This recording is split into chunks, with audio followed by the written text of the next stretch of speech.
ঘুরে আসছে। আমার সাথে বর্ডার গার্ড বাংলাদেশের মহাপরিচালকও ছিলেন। ওখানে ওই ধরনের কোনো কিন্তু উত্তেজনা নেই। বর্ডার সম্পূর্ণ আমাদের নিয়ন্ত্রণে আছে। বর্ডার সম্পূর্ণ আমাদের নিয়ন্ত্রণে আছে। কিন্তু আপনারা জানেন যে আরাকান আর্মি এবং মিয়ানমার আর্মির সাথে যে যুদ্ধে আরাকান আর্মি আমাদের যে অপোজিটের যে জায়গাগুলি ওই জায়গায় তারা দখল করে নিয়েছে। এখন আমাদের একটু হচ্ছে সমস্যা যে আমাদের জনের সাথে কিন্তু যোগাযোগ রাখতে হচ্ছে।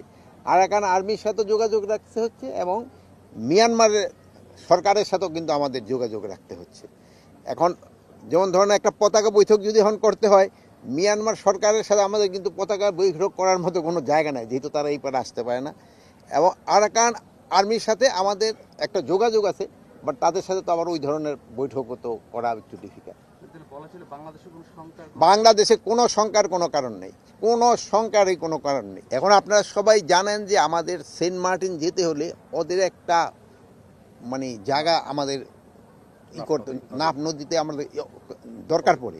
এখন যেহেতু ওরা আমাদের বিজিবি বা কোস্টগার্ড তাদের কিন্তু যেতে ওরা বাধা দেয় না, কিন্তু অনেক সময় বড় বড় আমাদের যে জাহাজগুলি আছে যারা নিয়ে যেতে চায়, এই সময় অনেক সময় ওরা একটু বাধা দেয়। তো এগুলোর সাথে আমাদের নেগোসিয়েশন চলছে এবং হয়তো অচিরে এই সমস্যাটা সমাধান